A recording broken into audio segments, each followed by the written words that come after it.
ዛሬም ካህኑ በመሰዊያው እየታረደ ነው በአርሲ ዶዶላ አካባቢ።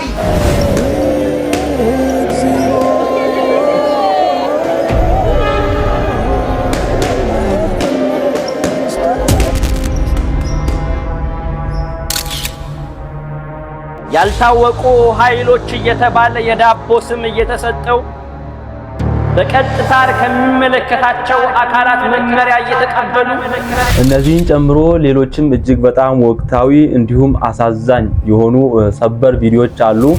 አስበው ወይም እስቲ አስቢ ውስጥ ገና ካገባችሁ 3 ወር እንኳን ያልሞላችሁ ሙሽራችሁ ሲገደልባችሁ እንዲሁም ብፁዕ አባታችን አቡነ መቃርዮስ ያስተላለፉት ወቅታዊ ጥብቅ የሆነ መልእክት አለ። እሱንም እንመለከታለን።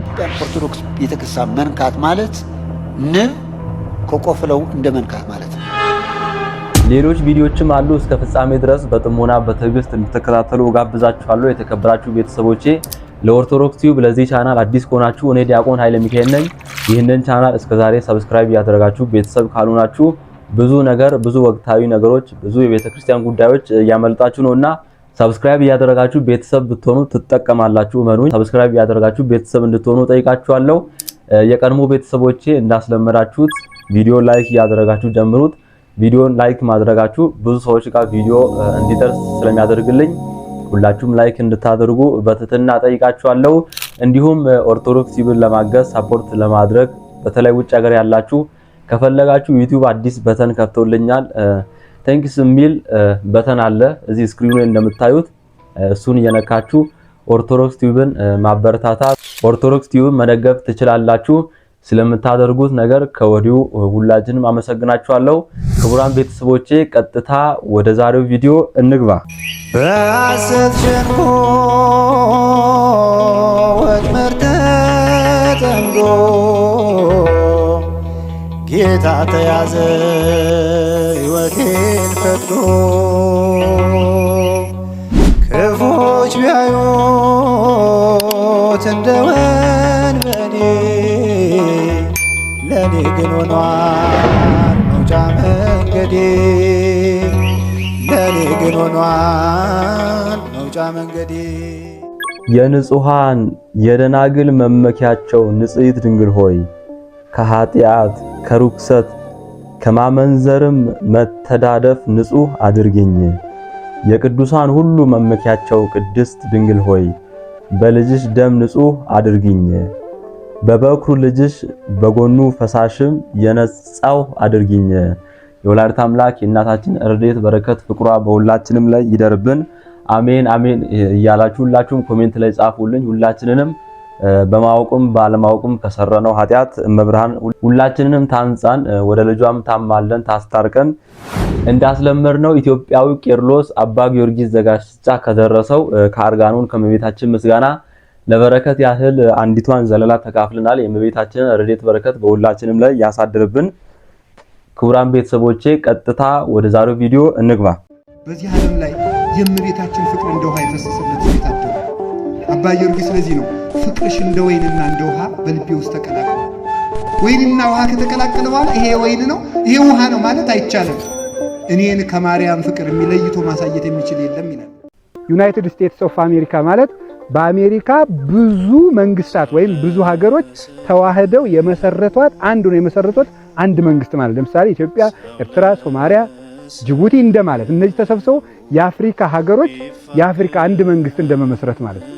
አሜሪካ በጣም ሰፊ ሀገር ናት። ግን ታዲያ ምንድነው ካሊፎርኒያ ስቴት የሚባል ካሊፎርኒያ ግዛት፣ ቨርጂኒያ ግዛት፣ ዲሲ ግዛት ነው የሚባለው እንጂ ክልል የላቸውም። የታጠረም በቋንቋ አይደለም። ፈረንጆቹ ለነሱ በቋንቋ ስላልታጠሩ በዘር ስላልተከፋፈሉ በሰላም ይኖራሉ። ለኛ ግን በዘር የምንከፋፈልበትን የቤት ስራ እየሰሩ ይሰጡናል። ትግሬውን አማራ ጨቁኖታል፣ አማራውን ትግራይ ጨቁኖታል፣ ኦሮሞውን አማራ ጨቁኖታል፣ አማራውን ኦሮሞ ጨቁኖታል እያሉ እንድንበላላ ይሄን የቤት ስራ እያስጠኑ ሌላው ቀርቶ በስርዓተ ትምህርቶቻችን ጭምር ተቀርጸው እንድንማር አድርገው ይሄንን ሰጥተውናል። በጣም እኮ የሚያስደንቃቸው እዚያ ውስጥ ስርዓተ ትምህርት ውስጥ አሁን እንትና እንዲነበረ አጼ ቴዎድሮስ እንዲነበረ አጼ ምኒልክ እንዲነበረ አጼ ኃይለ ሥላሴ እንዲነበሩ አፄ ዮሐንስ ይሄን አጥፍተዋል። ጥፋታቸውን ነው የሚመዘግቡልን። ጥሩ የሰሩልትን በፍጹም አሁን የአፄ ምኒልክን ተንኮላቸውን የሚጻፍላቸው እንዴ አንድ ጊዜ እኮ ነው እንደው አፄ ምኒልክ እምዬ ምኒልክ ነው የሚላቸው ሰው እርሶ አንድ ጋሻ መሬት ቢያንስ አይመሩም ብሎ ጠየቃቸው። ሰው እንደ ሰው ርስት ይካፈሉ እንጂ እንደ ባላባት አሏቸው። ኪዳነ ምሕረትን ይወዳሉ። ኧረ ኪዳነ ምሕረት መላው ኢትዮጵያ የማን ሆነና ነበር ያሉ ማለት ነው። ለራሳቸው እንኳን ይሄን የማያስቀሩ ነበር። እንደዚህ ያለ ጠንካራ ጎናቸውን እምንጣላበትን ድክመቶቻቸውን እየጻፉ ይሰጡናል። በዚያ እየተባላን እንድናልቅ ሀገራችን እየጠቃቀስን ማለት ነው። እንኳን ሌላ ገዳም ላይ ራሱ ገብቶ የሚበጠብጥ ማን ነው? ዘረኝነት አይደለም? አዲስ አበባ ሰው አዲስ አበባ ካህናቱ መነኮሳት የሚቀጠሩት በዘረኝነት አይደለም? ምን አዲስ አበባ ብቻ እያለ ይወርዳል። በዘረኝነት የሚቀጠለው ዘመድ በቃ አይመዳህን ያለ እንዲሁ ስንቱን ችሎ ይኖራል። አሁን ይሄን ቢያንስ እንኳን ወነአምን በአሐቲ ቅድስት ቤተክርስቲያን አሁን ማለት እንችላለን። አሁን እኛ በአንዲት ቤተክርስቲያን እናምናለን ማለት እንችላለን። በየጎጡ ተከፋፍለን በፍጹም ወዴት ከየት ነው የምናመጣው? ይሄን ጸሎትስ ስንጸልይ እንዲያው አናፍርም ወይ? እጅግ ማፈሪያዎች እኮ ነን። በሀገራችን በጎጣችን እየተደሰትን ደግሞ እግዚአብሔር አሃዱ ተብሎ ደግሞ ሊቀደስ እንዴ ወክልየቱ ብለ ቀድስ ደግሞ አሃዱን ተውና እንዴ እግዚአብሔር አንድ ከሆነ ክርስቲያኖችም አንድ ናቸው። ሀገራችንም አንድ ነው። ርስታችንም ይቹ ቤተክርስቲያን ናት። ይሄን ነው እንግዲህ አገሩን ሳይናገር ቀረ። የእግዚአብሔር ልጆች ሀገራቸው እግዚአብሔር ነው። እስኪ በሉ ሀገራቸው ማን ነው? እግዚአብሔር ነው። የእግዚአብሔር ልጆች ሀገራቸው እግዚአብሔር ነው። የእግዚአብሔር ልጆች ሀገራቸው እግዚአብሔር ነው። ርዕሰ ሊቃውንትን ቃለ ሕይወትን ያሰማልን። ሁላችሁም ከዘረኝነት ንጹህ የሆናችሁ ሁላችሁም ኦርቶዶክሳውያን ኮሜንት ላይ አባታችን በሉ እንዳሉን ሁላችሁም ኮሜንት ላይ ጻፉ። የእግዚአብሔር ልጆች ሀገራቸው እግዚአብሔር ነው። በክርስቶስ ሁላችንም አንድ ነን። እግዚአብሔር አምላክ ዘረኝነትን ከሀገራችን ከቤተ ክርስቲያናችን ጠራርጎ ያጥፋልን። አሜን። ድሮም የመጣ ነው ኢየሱስ የሚባለው ስም ናፍቆን ነው። እዛ ላስጠራ ብለውን ስሙን ስለወደድን እዛ ጥለን የመጣን ስሙን አላስጠራ። ይህ ሰውዬ ደግሞ ኦርቶዶክስ ሁሉ እንደተቸ ስላልቻልን መጣን። ስሙንም ኢየሱስ ትለዋለህ። ኦርቶዶክሳዊ ተዋሕዶ ቤተክርስቲያን 4 ጉባኤያት አሉ። ብሉይ ኪዳን፣ ሐዲስ ኪዳን፣ መጻሕፍተ ሊቃውንትና መጻሕፍተ መነኮሳት ይባላሉ። እነዚህ 4 ጉባኤያት ቢተነተኑ፣ ቢመሰጠሩ፣ ቢብራሩ፣ ቢፈተፈቱ 99 ከመቶ አይደለም 100% የኢየሱስ ክርስቶስን ክብር መግለጥ ነው ዓላማቸው። ክርስቶስን ማስተዋወቅ ነው ዓላማቸው። ስለ ክርስቶስ መናገር ነው ዓላማቸው። ስለ እመቤታችን ብንሰብ፣ ስለ ጻድቃን ብንሰብ፣ ስለ መላእክት ብንሰብ፣ ስለ ሰማዕታት ብንሰብ፣ ገድሉን ድርሳኑን ብናነብ፣ ስንክሳሩን ታምሩን ብናነብ፣ ጽላት ለሰማዕታት ብንቀር፣ ቤተክርስቲያን ለመላእክት ብናንጽ፣ ለእመቤታችን ውዳሴ ቅዳሴ ብናዘጋጅ ማንን ከፍ ለማድረግ ነው? እግዚአብሔር ከፍ ለማድረግ ነው። ክርስቶስን ለመስበክ ነው። ስለዚህ እነዚህ 4 ጉባኤያት ቅድም እንዳልኳችሁ ማንን መስበክ ነው ብያችኋለሁ። ዓላማቸው እግዚአብሔርን መስበክ ነው። እኛ ስለ ክርስቶስ ማስተማር ተጨማሪ ስራችን አይደለም። የትርፍ ጊዜ ስራችን አይደለም። የ24 ሰዓት ስራችን፣ መደበኛ ስራችን ማንን መስበክ ነው? ክርስቶስን መስበክ ነው። ንሕነሰ ንሰብክ ክርስቶስ ዘተሰቅለ፣ እኛስ የተሰቀለውን ክርስቶስን ምን እናደርጋለን አለ? እንሰብካለን አለ። መጋቢ ሐዲስ እሸቱ አለማየሁ እግዚአብሔር አምላክ ቃለ ሕይወትን ያሰማልን። እግዚአብሔር አምላክ ይስጥልን። በዚህች ንጽሕት ቅድስት እምነቱ ስላደረገን እግዚአብሔር አምላክ ክብርና ምስጋና ደርሱ ይሁን። ለሁሉም ነገር ምላሽ ያላት ቤተክርስቲያን ናት። ማዕከሉ ሁሉም ነገሯ ክርስቶስ ነው። ይህን ደግሞ ቀርቦ ያያት ሁሉም ሰው ይመሰክራል። እግዚአብሔር አምላክ ስለ ሁሉም ነገር ይመስገን። ለነሱም ለመናፍቃንም እግዚአብሔር ልቦና ይስጣቸው። ሌቦች ተባብረው አንተን ሌባ ሊሉ ይችላሉ። እነሱ ጋር ካልሰረቅ የሰማቸው ነው።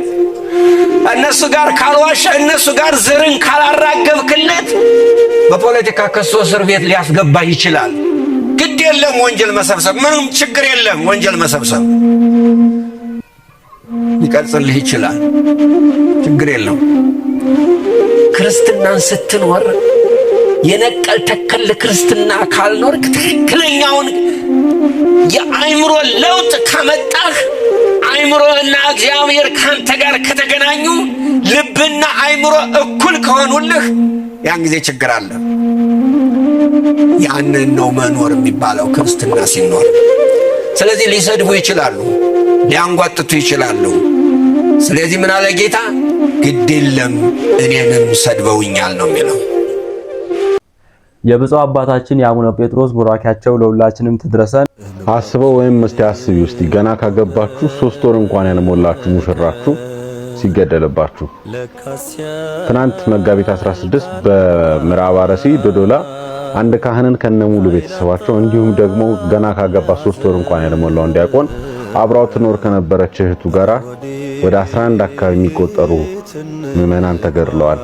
ዛሬም የካህናቱ መገደል የካህናቱ ሞት አልቆመምና ይሄንን ነው እንግዲህ የሀገሪቷ ጠቅላይ ሚኒስትር ፊት ቆመው እባክዎትን ክቡር ጠቅላይ ሚኒስትር ካህናቶቻችን መሞታቸው ካህናቶቻችን መሰደዳቸውን ማስቆም ይችላሉና ያስቆሙልን ብሎ እንደመጠየቅ እንዲህ ሲሉ ያነበሩት እንደ ክቡርነቱ ለኢትዮጵያ ኦርቶዶክስ ተዋሕዶ ቤተክርስቲያን የተመቸ ጊዜ የለም። እውነት ነው፣ ለእርሱ የተመቸ ጊዜ ነው። ምክንያቱም በቤት መሄዱ አልቀረቦትም። ምክንያቱም አንድ ቤተክርስቲያን ለንግስ ሲጠሩ 80 እና 100 ሺህ ብር አበል ለመውሰድ አልቀረቦትም። ለየሞቱትን ካህናት ነፍሳቸውን እግዚአብሔር በመንግስቱ ያኖርልን፣ ለቤተክርስቲያናችንም ስደቷን መከራዋን ያቁምልን።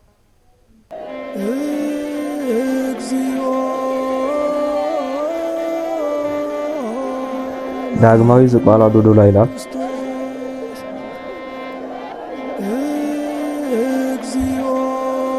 ሰባት ሰማዕታት በአንድ ሌሊት። ይህ ለቅሶ ላይ ነው፣ ቀብር ላይ እጅግ በጣም ነው የሚያሳዝነው። ክቡራን ቤተሰቦቼ በእውነት እስከመች እንዲህ እንደምንገደል ሞታችን እስከመች እንደሆነ ነው ግራ የሚገባን።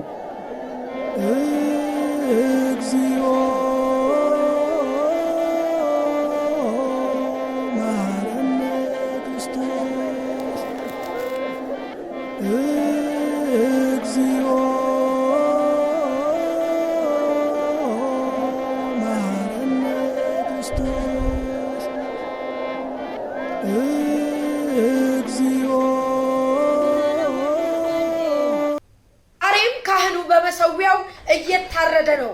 በአርሲ ዶዶላ አካባቢ ገብረ ክርስቶስ ቤተክርስቲያን ሊቀ ዲያቆኑን እንዲሁም ካህኑን ከነቤተሰቦቹ 7 ቤተሰቦች አርደዋል፣ ጨፍጭፈዋል፣ ገለዋቸዋል። ቤተክርስቲያኗ አሁን ምቹ ጊዜ ናት ላይ ነው ያለችው ላሉት አድርሱልን። ቤተክርስቲያን ላይ የሚደረስ ዘር ጭፍጨፋ እንዲሁም በማንነታቸውና አባቶቻችን አሁንም በመሰዊያው ስር እየተገደሉ ነው። በሕያው እግዚአብሔር ስም አድርሱልኝ።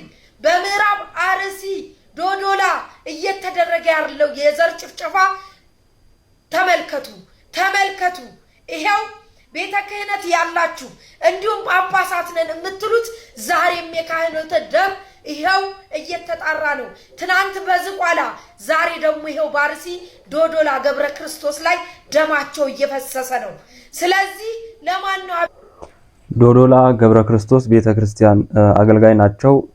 7 እስከ 11 ድረስ ይደርሳሉ የሞቱ ሰዎች። አንደኛው ደግሞ ከነሱ ውስጥ በቅርቡ ነበር የጋብቻ ስነ ስርዓቱን በቤተክርስቲያን የፈጸመው 3 ወር ምናምን አልሞላም ይላሉ። እንግዲህ በሌሊት በተኙበት ነው የተገደሉት። እስካሁን ድረስ ኦፊሻል የወጣ በግልጽ ማን እንደገደላቸው ወይም ኃላፊነት የወሰደ አካልም የለም። ምንም አይነት የወጣ መረጃ የለም። እንግዲህ ተገለው ተገኝተዋል ነው ሌሊት ላይ። እስቲ አዳዲስ ነገሮች ካሉ ማሳውቃችሁ ይሆናል። እኔ በግሌ እግዚአብሔር አምላክ በቃችሁ ይበለን ነው እኔ የምለው። ክቡራን ቤተሰቦቼ በቃችሁ ይበለን። በየጊዜው እንዲህ ሙታን መቁጠር ነፍስ ይማር ማለትም ሰለች እንደከመን እና እግዚአብሔር ለሀገራችን ሰላሙን ያድላት። ከላይም ቁጭ ብለው ጳጳሳት ተብዬዎችም አንዳንድ ጵጵስና አሰዳቢ ሰዎችም ኦርቶዶክስ እንደዚህ ተመችቷት ደልቷት አያውቁም እያሉ የሚናገሩትን እግዚአብሔር አምላክ ይህንን ነገር እንዲመለከቱ ልቦና ይስጣቸው። እኛ ምንም አንድንም እግዚአብሔር አምላክ ይሁነን። ሁላችንም ነው ያዘነው። ክቡራን ቤተሰቦቼ እግዚአብሔር አምላክ የሞቱትን በረከታቸውን ያሳድርብን፣ ነፍሳቸውን በአብርሃም በይስሐቅ በያዕቆብ እቅፍ ያሳርፍልን። እኔ ከዚህ የበለጠ ሌላ ምንም አልልም። እስቲ ብፁዕ አባታችን አቡነ መቃሪዎስ ያስተላልፉት አጭር ወቅታዊ መልእክት አለ። እስቲ እሱን እንከታተል። ኢትዮጵያን ኦርቶዶክስ ቤተክርስቲያን መንካት ማለት ንብ ከቆፍለው እንደ መንካት ማለት ነው። ያኛ የምንፈልገው አሁን ሀገራችን ሰላም ነው፣ ለሀገራችን አንድነት ነው፣ ለሀገራችን ነጻነት ነው፣ ለሀገራችን ዘብ መቆም ነው። ሞኝነት እኮ ነው። እስስ ብትለዋወጥ መርዛምናው ታይለወጥም ይላሉ አባቶቻችን። እቺ ቤተክርስቲያን እኮ ደበቃ ነው ያለችው። ብድግ ያለች እንደሆነ ከቁጥጥር ውጭ ነው የሚወጣው። ጀግኖች ያፈራች ሀገር ቤተክርስቲያን እኮ ናት። ሊቃውንት ያፈራች ቤተክርስቲያን እኮ ናት። ስንት የተማረ ኃይል አላት እንጂ አንድ ብቻ እኔ ባለስልጣን ብዬ እንጂ መቀመጥ አልችል ማለት ሁሉ በጋራ በፍቅር በሰላም ሙስሊሙ እንደ ሙስሊሙነቱ ክርስቲያን እንደ ክርስቲያንነቱ በፍቅር ስንኖር ነው። አንዱ መወነጃጀል አስፈላጊ አይደለም፣ ለሀገራችን አይጠቅማትም። ብፁዕ አባታችን ቡራኪያቸው ትድረሰን። እግዚአብሔር አምላክ ይስጥልን። ትልቅ መልእክት ነው ያስተላለፉት። በእውነት አንድ ላይ ብንነሳ ማንም ምንም አይነት ኃይል አያቆምንም። ከላይ አንድ የሚያደርገን ሰው ጠፍቶ ነው። ምዕመናን በእውነት ለመነሳት እኔ እዚህ ቻናል ላይም አብዛኞቻችሁ የምትጽፉትን ነገር አያለው፣ በተደጋጋሚ ብያችኋለሁ። በእውነት ለመነሳት ሁሉም ምዕመን ዝግጁ ነው። ማርያምን ምንም አይነት ነገር አባቶች ቢያዙት ለማድረግ ምዕመኑ ዝግጁ ነው። ነገር ግን እላይ ያሉት ያው ካሸረገዱ ካሽቃበጡ ላለው መንግስት እንዲህ ከተገዙ ጫማውን ከላሱ ምን ይደረግ? ማን አንድ ያድርገን? እናም ኦርቶዶክሳውያን ከተነሱ የሚያቆማቸው ነገር የለም ብለዋል ብፁዕ አባታችን። እውነት ነው፣ አንድም ስተት የለም። እስቲ እግዚአብሔር ያውቃል። ነገሮች ጥሩ ከሆኑ ሁሉም አይቀርም። እንዲህ እየተገደልን እስከመች ድረስ? በእውነት አንድ ቀን ብቻ ሁሉም ነገር ይለይለታል ብለን እናስባለን። መፍትሄ ሊያመጣ ይችላል ብለን የምናስበውን ነገር ማድረግ ነው ከእንግዲህ የሚጠበቅብን ብዬ አስባለሁ። እስቲ አሁን መንግስት አሁን ስለሞቱት ምን እንደሚል ብንሰማና ያለውን ነገር ኃላፊነቱን ማን እንደሚወስድም ማን እንደገደለ ምንም አይነት ነገር የወጣ ስለሌለ ተዳፍኖ ስላለ እኛም ማሁን ነገር ከማውራታችን በፊት ያለውን ነገር መንግስት ኦፊሻል ቢያወጣ ደስ ይለናል። እግዚአብሔር አምላክ በድጋሚ የሞቱትን እግዚአብሔር አምላክ በአብርሃም በይስሐቅ በያዕቆብ እቅፍ ያሳርፍልን። ማን ስለሆናችሁ ነው እናንተ አባቶችን የምትናገሩ?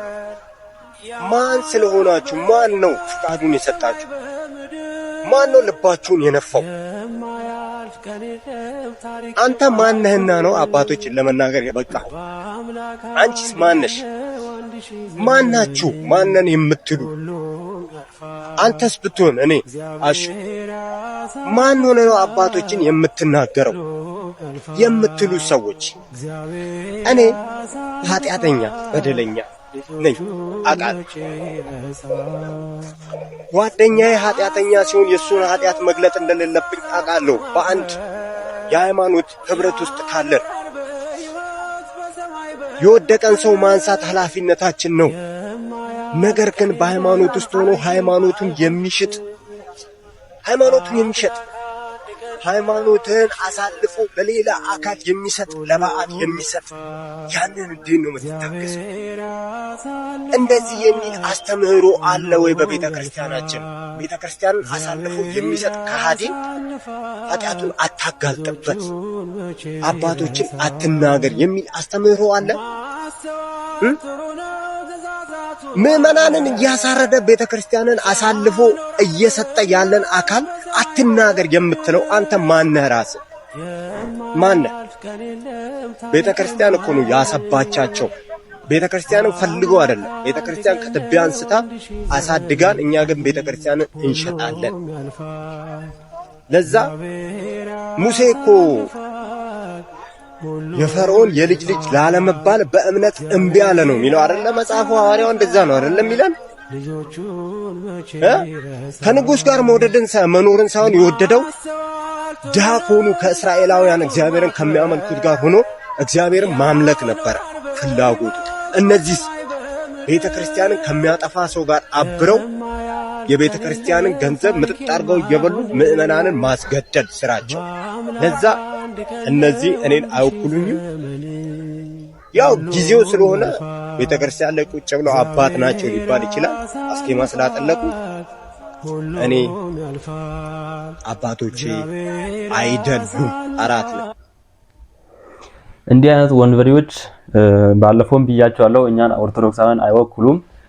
ሁላችሁም ያው ስጽፉልኝ ነበር ያላችሁ የሚሰማችሁን ስሜት። እንዲህ አይነት ቤተክርስቲያንን ለባዕድ ለወንበዴ አሳልፈው የሚሰጡ እነዚህ ከሃዲዎች እኛን አይወክሉም አባቶቻችንም አይደሉም ብለን ባለፈው በደንብ አውርተና ቪዲዮ ሰርቼላችሁ ነበር።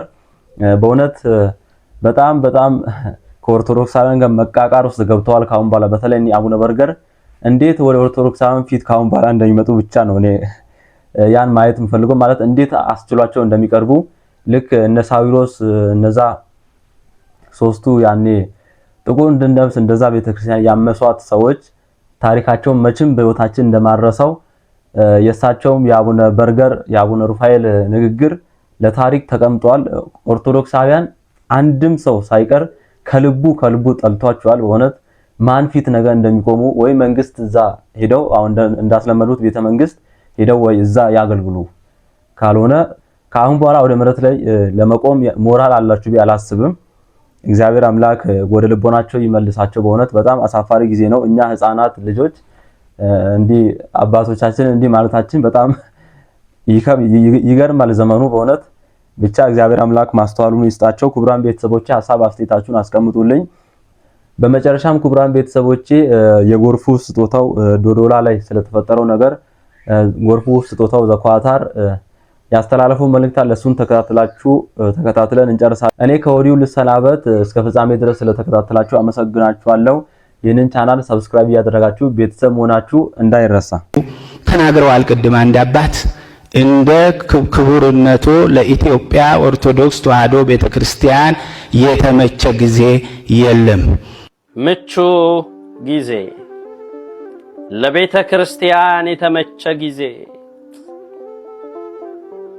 የቅድስት ቤተ ክርስቲያን መሪዎች ከጠቅላይ ሚኒስቴሩ ጋር ስብሰባ አድርገው ነበረ። ይህ ስብሰባ በታሪክ አጋጣሚ የማይገኝ ልዩ ስብሰባ ነው። የቤተ ክርስቲያኒቷን መከራ ለማሳየት እየፈሰሰ ያለውን የልጆቿን ደም እንዲሸታቸው ለማድረግ ወሳኝ ስብሰባ።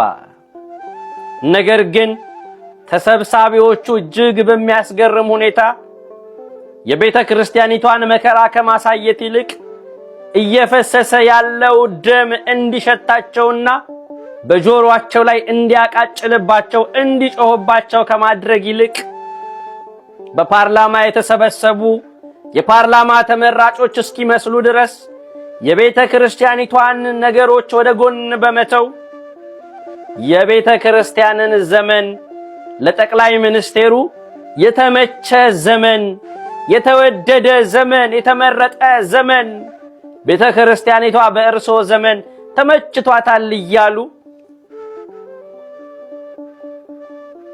በልጆቿ ደም የቀለዱ አባቶችን ድምጽ ሰማን። በእውነትም ምቹ ጊዜ፣ የተመቸ ጊዜ፣ የልጆቿን ደም ለማፍሰስ ምቹ ጊዜ፣ ሃይባይ ጠያቂ የሌለበት ጊዜ፣ በየወቅቱ በየጊዜው አባቶቻችን የሚረሸኑበት፣ አገልጋዮቿ ደማቸው እንደ በግ ደም የሚፈስበት ጊዜ፣ የስደት ጊዜ፣ አብያተ ክርስቲያናት እንደ ችቦ የሚለኮሱበት ጊዜ፣ ልጆቿ ስደት የሚገቡበት ጊዜ፣ የሚፈናቀሉበት ጊዜ፣ በእውነት ምቹ ጊዜ። መከራችን አላበቃል፣ መከራችን አልቆማል። በየአቅጣጫው በየቦታው የምንሰማው ጆሮን ጭው የሚያደርግ ነው። ገዳማውያኑ አባቶቻችን ተረሸኑ፣ ተጨፈጨፉ ብለን ገና ሐዘናችን ሳይደርቅ